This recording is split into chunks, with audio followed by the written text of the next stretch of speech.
பேதுரு எழுதிய இரண்டாம் திருமுகம். பட்டப்பகலில் களியாட்டத்தில் ஈடுபடுவதே இன்பம் எனக் கருதுகிறார்கள். உங்களோடு விருந்துண்ணும் இவர்கள் தங்கள் ஏமாற்று வழிகளில் களிப்படைகிறார்கள். உங்களை மாசுபடுத்தி கரைப்படுத்துகிறார்கள். இவர்களது கண்கள் கற்பு நெறி இழந்த பெண்களையே நாடுகின்றன. பாவத்தை விட்டு ஓய்வதே இல்லை. இவர்கள் மன உறுதி அற்றவர்களை மயக்கி தம்வயப்படுத்துகிறார்கள். பேராசையில் ஊறிய உள்ளம் கொண்ட இவர்கள் சாபத்துக்குள்ளானவர்கள். இவர்கள் நேரிய வழியை விட்டகன்று அலைந்து திரிந்தார்கள். பெயோரின் மகன் பிலேயாமின் வழியை பின்பற்றினார்கள். அந்த பிலேயாம் கூலிக்காக தீவினை செய்ய விரும்பினார். அவர் தம் ஒழுங்கு மீறிய செயலுக்காக கடிந்து கொள்ளப்பட்டார். பேச இயலாத கழுதை மனித முறையில் பேசி அந்த இறைவாக்கினரின் மதிக்கெட்ட செயலை தடுத்தது. இவர்கள் நீரற்ற ஊற்றுகள், புயலால் அடித்துச் செல்லப்படும் மேகங்கள். காரிருளே இவர்களுக்காக ஒதுக்கப்பட்டுள்ளது.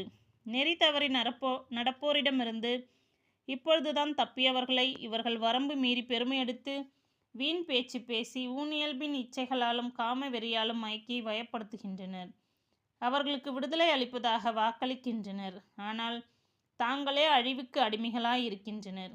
ஏனெனில் ஒவ்வொருவரும் தம்மை ஆட்கொண்டிருப்பவற்றிற்கு அடிமைகளாயிருக்கிறார்கள். நம் ஆண்டவரும் மீட்பரும் ஆகிய இயேசு கிறிஸ்துவை அறிந்து உலகத்தின் அழிவு சக்திகளில் இருந்து தப்பினவர்கள் மீண்டும் அவற்றில் சிக்கி அவற்றால் ஆட்கொள்ளப்பட்டால் அவர்களுடைய பின்னைய நிலை முன்னைய நிலையை விட கேடுள்ளதாயிருக்கும். அவர்கள் நீதி நெறியை அறிந்த பின் தங்களுக்கு அருளப்பட்ட தூய கட்டளையை கடைபிடியாமல் விட்டு விலகுவதை விட அதை அறியாமலே இருந்திருந்தால் நலமாயிருக்கும்.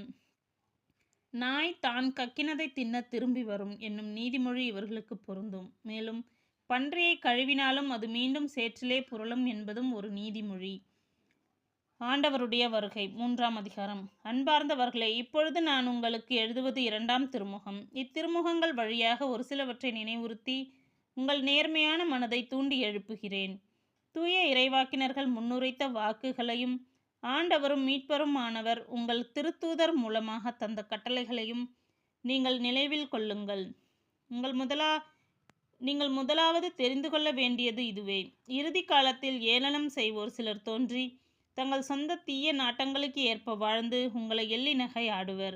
அவர்கள் அவரது வருகையை பற்றிய வாக்குறுதி என்னவாயிற்று? நம் தந்தையரும் இறந்து போயினர். ஆயினும் படைப்பின் தொடக்கத்தில் இருந்தது போல் எல்லாம் அப்படியே இருக்கிறதே என்று சொல்வார்கள். பழங்காலத்தில் இருந்தே கடவுளுடைய வார்த்தையால் விண்ணுலகும் மண்ணுலகும் தோன்றின. மண்ணுலகம் நீரிலிருந்தும் நீராலும் நிலை பெற்றிருந்தது என்பதை இவர்கள் வேண்டுமென்றே மறந்து விடுகிறார்கள். அந்த நீராலே வெள்ளப்பெருக்கினால் அப்போதிருந்த உலகம் அழிவுற்றது. இப்போதுள்ள விண்ணுலகம் மண்ணுலகம் அதே வார்த்தையினாலே தீக்கிரையாவதற்கென